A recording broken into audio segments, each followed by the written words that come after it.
"Are you sure you belong here, old-timer?" The voice was young, sharp, carrying a casual confidence born from skill in something dangerous.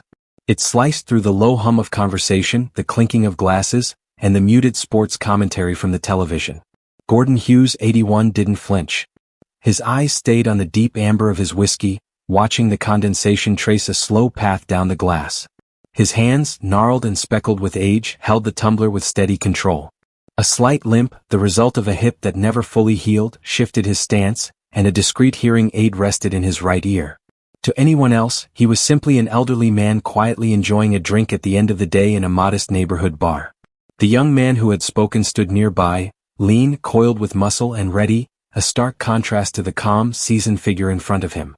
Wearing a simple gray t-shirt, Gordon remained silent, which Jake took as a cue to continue. He and 4 friends had claimed a nearby booth, their energy far too large and restless for the quiet room. All in their late 20s or early 30s, they had closely cropped hair, neatly trimmed beards and sharp, watchful eyes that hinted at lives beyond ordinary civilians. Though off-duty in jeans and casual shirts, they carried an unspoken air of discipline and confidence. They were Delta Force operators, but nothing about their appearance revealed it. "I'm serious," the man said, sliding onto the stool beside Gordon. His name was Jake. "This isn't exactly the VFW. You look a little out of place." Gordon finally turned toward him, pale blue eyes meeting Jake's. Those eyes had seen too much sunlight, too much darkness, and carried a fatigue deeper than bone. He offered a small, non-committal shrug, simply there for a drink. Jake's friends chuckled from their booth, clearly entertained. Their leader, slightly bored and tipsy, had found someone to amuse himself with. Jake's eyes locked on Gordon, sizing him up. It fell onto the jacket Gordon had draped over the back of his stool. The jacket was an old, faded field jacket, the sort you might find in a surplus store. A patch on the sleeve was so worn and frayed that its design was nearly unrecognizable. It appeared as a dark circle, possibly featuring a stylized skull or a winged creature of some kind. Jake pointed at it with a smirk. "What's that supposed to be? Picked it up at a flea market to impress the ladies?" Gordon didn't react. He simply reached over and pulled the jacket closer, a subtle gesture of ownership. "It's just an old patch," he said, his voice low and steady. For men like Jake, men who had shed blood for the insignias on their own uniforms, even unofficial ones, the suggestion of someone faking it even jokingly was deeply offensive. The hint of stolen valor, even in jest, was like a spark hitting dry tinder. "An old patch," Jake repeated, the teasing edge gone from his voice. "What unit?" "It was a long time ago," Gordon replied, turning back to his drink. He silently hoped the conversation would end here. He hadn't come for this. He never did. All he wanted was quiet, the familiar smell of stale beer and old wood, the low hum of the bar, the simple comfort of being unseen. Anonymity. But Jake and his team were unstoppable. They were trained to probe weaknesses, to push until they got a reaction. Gordon's evasiveness immediately stood out. One of the other operators, a broad-shouldered man named Coyle, stepped out of the booth and stood behind Jake. "He doesn't want to talk about it, Jake," Coyle said, a grin tugging at his lips. "Maybe it's top secret." The sarcasm was clear. "Is that it, old man?" Jake leaned closer, lowering his voice. "You part of some secret club? Come on, tell us a war story. We're all friends here." Maria, the bartender who had owned the place for 20 years, cast a worried glance from across the bar. She had watched Gordon come in 3 nights a week for nearly a decade, always taking the same stool, ordering the same whiskey and leaving everyone alone. She knew he was a veteran, though he never spoke of it. She also recognized the restless energy in the younger men, something she had seen before in soldiers on leave from the nearby base. It was a volatile mix of pride, trauma, and pent-up power that could erupt at any moment. Jake wasn't backing down. He noticed the faded outline of a combat infantry badge above Gordon's jacket pocket. He observed the way Gordon moved, a stillness that was not ordinary slowness, but an economy of motion born from experience. Part of Jake was genuinely curious, but the larger part, fueled by whiskey and ego, wanted to expose a fraud. "Look," Jake said, his patience gone. He jabbed a finger at the patch. "I'm not asking for state secrets. But men I've known, better men than you or me, have died for the patches they wore. So when I see some old-timer in a bar wearing a piece of flair he can't identify, it pisses me off. So one more time, what unit?" The other operators had risen, forming a loose, intimidating semicircle around Gordon. Other patrons were noticing too. Conversations faltered. People shifted in their seats, pretending not to watch, but every eye was on the brewing confrontation. Gordon looked from Jake's hardened face to the young men around him. He saw their certainty, their judgment, their pride. They were lions, strong and fearless, and he was just an old man standing in their way. He let out a long, slow sigh, the sound of a gate quietly rusting shut. "It doesn't matter anymore," he said quietly. Jake scoffed. "That's what they all say." He pointed to the worn patch on Gordon's jacket, its threads barely holding the emblem together. "This thing is a joke." As his finger brushed the frayed fabric, Gordon's mind shifted. The scent of whiskey and sawdust vanished, replaced by the sharp metallic tang of blood and gunpowder. The low hum of the bar's cooler turned into the deafening thump of rotor blades cutting through a pitch-black sky. He was no longer in a North Carolina bar. He was 25 again, squeezed into the back of a Blackhawk, the vibrating floor slick with something wet. A young man beside him, face streaked with grime and sweat, grinned amidst the chaos and slapped a brand new patch onto Gordon's shoulder. It mirrored the worn one on his jacket, but the colors were vivid under the cabin's dim red light. The skull at the center seemed to stare right at him, a symbol of who they were and what they were about to do. The memory struck like a flash, a single, searing frame, leaving the bitter taste of ash in his mouth. He blinked and the bar returned to focus. Jake was still there, hand on the jacket, his expression one of smug certainty. Maria had witnessed it all. She had been watching the exchange, her hands gripping the towel she used to wipe the counter. She saw the men closing in, the deep fatigue etched into Gordon's face. These young soldiers, full of power but lacking understanding, were like children handling a live mine. She gave them one last pleading glance, which they ignored, entirely focused on Gordon. With a determined set to her jaw, Maria turned and walked quietly to the small office behind the bar, shutting the door behind her. Patrons might have assumed she was calling the police and some looked relieved, but Maria wasn't dialing 911. The local authorities wouldn't know how to deal with this. This was something entirely different. She opened a worn wooden drawer in her desk and pulled out. A small laminated card lay in her hand. On it was a single phone number written in black marker. Years ago, a retired two-star general, a man who once frequented this very bar, had given it to her. "If Gordon ever encounters trouble he can't handle," the general had said, "and it's the kind of trouble a uniform would understand, call this number. No questions. Just call." She had never needed it until tonight. Her fingers trembled slightly as she dialed. The line rang twice before a crisp, professional voice answered. "Operations Center." "Hello," Maria said, striving to keep her voice steady. "My name is Maria. I'm calling about a man named Gordon Hughes." She quickly and clearly outlined the situation. A group of aggressive younger men who looked like soldiers, cornering an elderly, disabled veteran, the escalating tension. "I don't want any trouble," she concluded. "But they're not listening. They won't leave him alone. They think he's a fraud." The duty officer repeated her words, his tone professional but detached, likely assuming it was just another false alarm. "Understood, ma'am. Can you confirm the location?" Maria gave him the bar's address. Silence followed, filled only by the soft click of a keyboard. Her heart raced in the quiet, cramped office. The muffled, angry voice of the young man at the bar pressed against her ears, relentless. The pause stretched for 10 long seconds. Then the officer spoke again. Gone was the bored detachment, replaced by electrifying urgency, a tone of pure shock. "Ma'am," he whispered intensely, "keep them there. Do not let them leave. Help is on the way." Meanwhile, in the secure, windowless room of the Joint Special Operations Command Operations Center, Sergeant Miller stared at his monitor, his blood running cold. The name Gordon Hughes had triggered a flag in the system with a clearance level he had never encountered before. It bypassed 5 security protocols and brought up a single heavily redacted file. Most of it was blacked out, but a few words glimmered like beacons in the dark. Project Titan, Operation Nightshade, the Scythe of Kandahar. At the top of the file, a stark warning in crimson letters read, "Incident of contact requires immediate notification to 06 level or higher. Do not engage. Do not detain." Sergeant Miller's hand froze. A small laminated card rested in her hand, bearing a single phone number scrawled in black marker. Years ago, a retired two-star general, someone who had often visited this very bar, had given it to her. "If Gordon ever runs into trouble he can't handle," the general had said, "and it's the kind of trouble only someone in uniform can manage, call this number. No questions. Just call." She had never needed it until tonight. Her fingers shook slightly as she dialed. The line rang twice before a sharp, professional voice answered. Operations Center.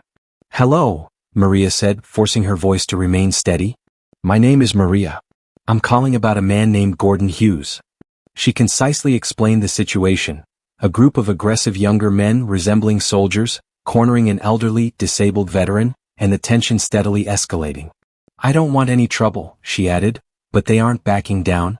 They think he's a fraud. The duty officer repeated her details, his tone professional but detached, likely assuming it was another routine call. Understood, ma'am. Can you confirm your location? Maria gave him the bar's address. Silence followed, punctuated only by the soft clicking of a keyboard. Her heart pounded in the cramped office, while the muffled, angry voice of the young man at the bar pressed against her ears, relentless.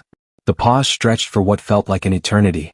Then the officer's voice returned, this time charged with urgent intensity. Ma'am, he said, whispering, keep them there. Do not let them leave. Help is on the way. Elsewhere, in the secure, windowless room of the Joint Special Operations Command Operations Center, Sergeant Miller stared at his monitor, a cold dread creeping through him. The name Gordon Hughes had triggered a high-level alert in the system, one that bypassed 5 security protocols and pulled up a single heavily redacted file. Most of it was blacked out, but a few words stood out like lighthouses in the dark. Project Titan, Operation Nightshade, the Scythe of Kandahar. At the top of the file, a warning in crimson letters commanded attention.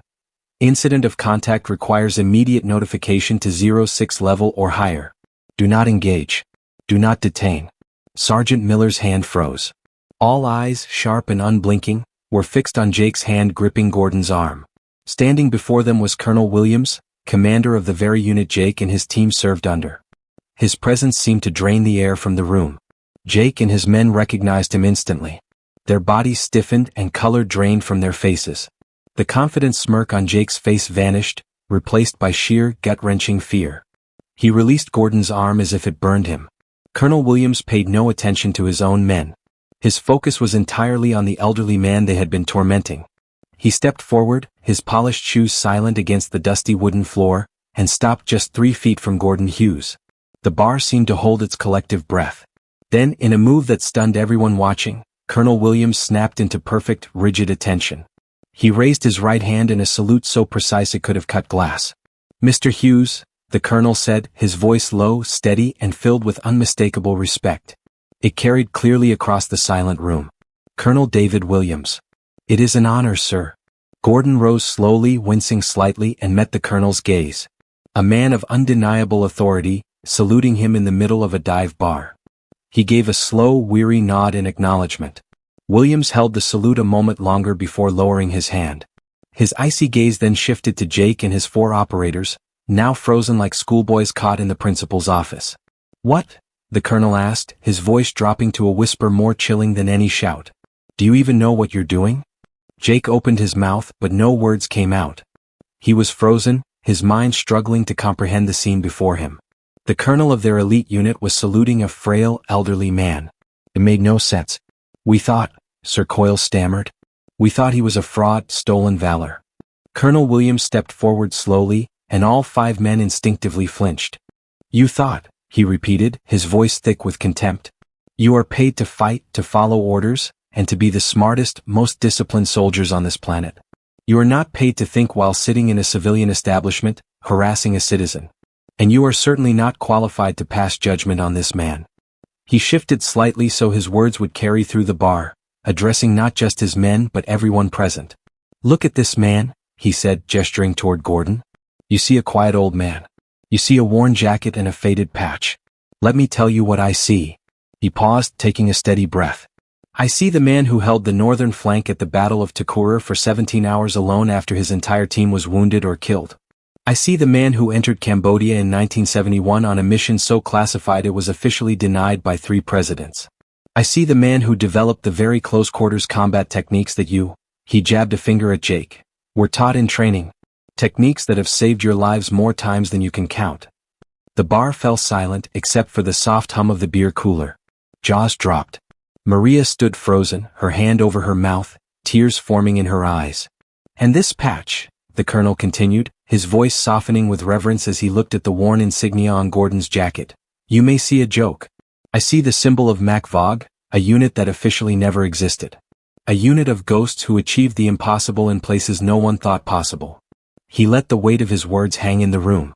Within that unit, he added, there was an even smaller, more selective team, a hunter-killer element assigned the most dangerous missions of the war. They were called Titan. There were only 4 of them. He looked directly at Gordon. Isn't that right, Titan 3? The name lingered in the air. To the civilians it meant nothing. But to Jake and his men, it was as if the colonel had just revealed a secret they had never dared to speak aloud. They had invoked the name of a god. The legends, the ghost stories whispered during training, these weren't just tales. One of them was standing right there. The quiet old man at the bar wasn't simply a veteran. He was a cornerstone of the world they inhabited. A living monument. And they had tried to tear him down. Shame, intense and absolute, washed over them.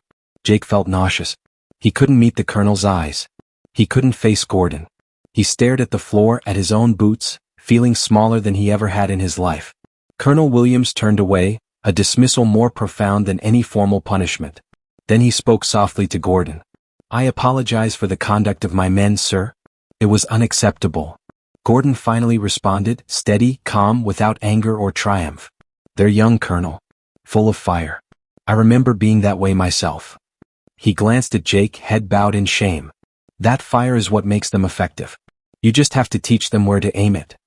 He looked down at his hands and the whiskey glass resting on the bar.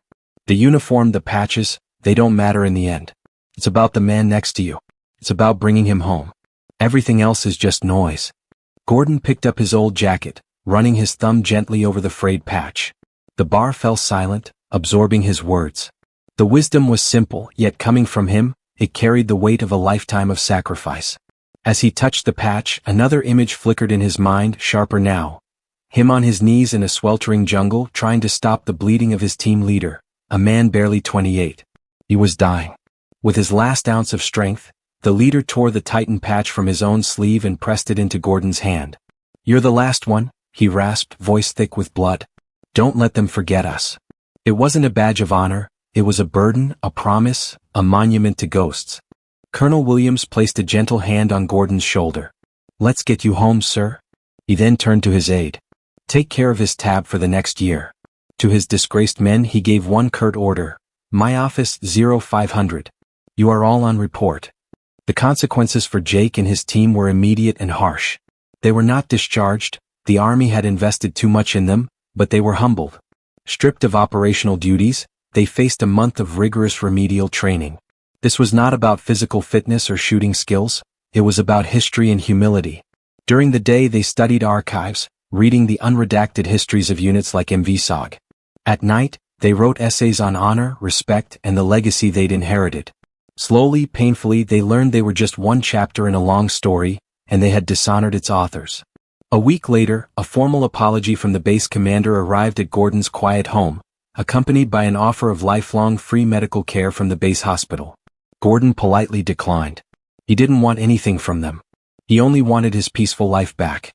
3 weeks later, on a Tuesday evening, Jake returned to Maria's bar. Alone, out of uniform, he carried no arrogance, just sober, thoughtful stillness.